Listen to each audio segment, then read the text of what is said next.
Olá, oitavo ano, como vocês estão? Tudo bem com vocês? Espero que sim, que estejam aí continuando os cuidados necessários para esse momento de isolamento social. Hoje a gente vai para o nosso segundo momento de videoaulas, não é isso? Então hoje a gente vai trabalhar com correções. Quais são os assuntos dessas correções? Primeiro, a regionalização aí dos países pelo mundo e depois a dinâmica da população. São assuntos que a gente já tratou na videoaula anterior, nas atividades propostas, na live que a gente já teve, não é isso? Então vamos lá.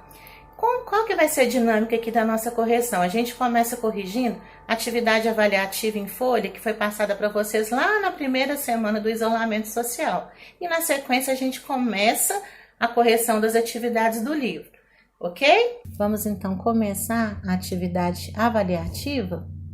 A questão 1 começa aí para ser analisada uma imagem da Antártida, pedindo para caracterizar o clima e a vegetação nesse lugar. Então vamos lá. O que a gente fala primeiro sobre o clima? O clima é polar, que é um tipo de clima bastante frio e seco. No verão as temperaturas aí médias são de 0 graus negativos e no inverno ultrapassa os 40 graus negativos. A vegetação que predomina é a tundra.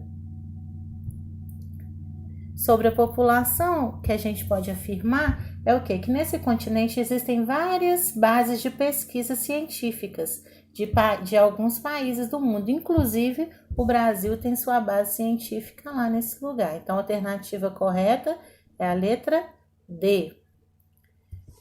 A atual distribuição e configuração das terras emersas do planeta, Terra é resultado de quê? Essa é a questão número 3. O que acontece, gente? O afastamento das terras a partir do movimento constante das placas tectônicas é o que faz aí essa atual distribuição. Então, a alternativa correta é a letra C.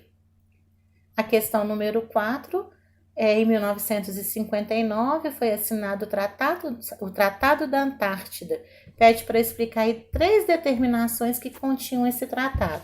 Podemos falar da proibição da exploração econômica desse continente, da proibição da colonização do continente e também a proibição de ações militares nesse continente. Questão número 5. A preservação das condições ambientais naturais na Antártida é fundamental para o clima de todo o planeta. Justifica essa afirmação. Então, o que a gente pode falar aí? As condições naturais da Antártida elas vão garantir a circulação de massas de ar que vão funcionar aí como se fosse um agente regulador do clima mundial. Por isso, então, é importante essa preservação. Questão número 6. O imperialismo ocorrido no século XIX também é conhecido como neocolonialismo. Por que ela recebe essa denominação? Então, a primeira fase aí da colonização, o colonialismo, foi a ocupação da América pelos europeus. Depois da independência das ex-colônias americanas, lá no século XIX, os europeus passaram a colonizar a África e o sul da Ásia, no processo conhecido como neocolonialismo. Por isso esse nome. Questão número 7. Caracteriza a nova ordem mundial, que é o período pós-Guerra Fria, sobre 2 aspectos para ser analisado, o geopolítico e o econômico. Então, vamos primeiro analisar aí pelo aspecto geopolítico. A nova ordem mundial classificava-se como multipolar, com o mundo dividido em zonas de influência. Estados Unidos, influenciando a América, a Europa, a África e o Japão, a Ásia.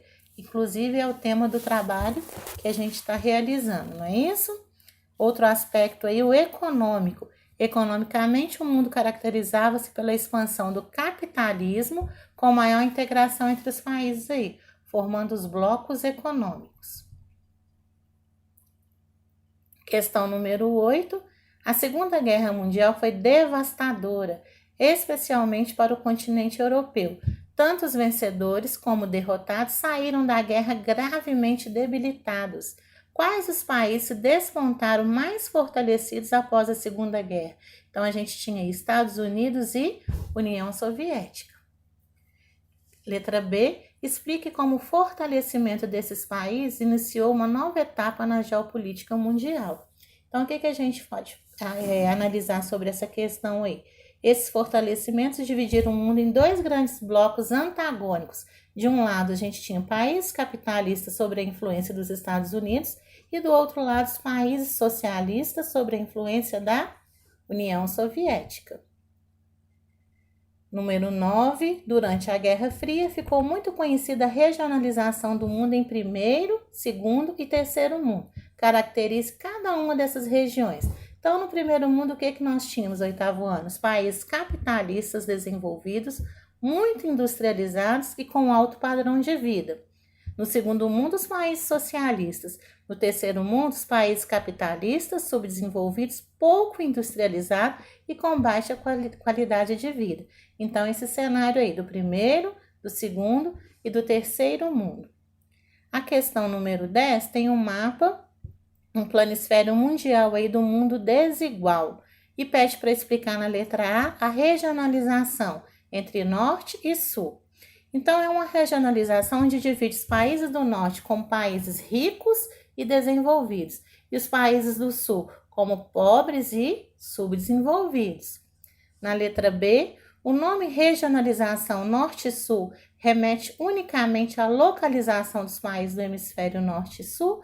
Justifique sua resposta. Não, porque não coincide aí com a divisão do mundo no hemisfério norte e no hemisfério sul, que foi definida pela linha do Equador. Vamos então agora para a correção das atividades do livro. A gente vai corrigir primeiro as questões 1 a 3 lá da página 41, que começa também com uma imagem falando sobre os continentes mais populosos e menos populosos. Vamos lá? Questão número 1. Quais eram os continentes mais populosos no ano de 2017? Eles ocuparam a mesma posição em 2005.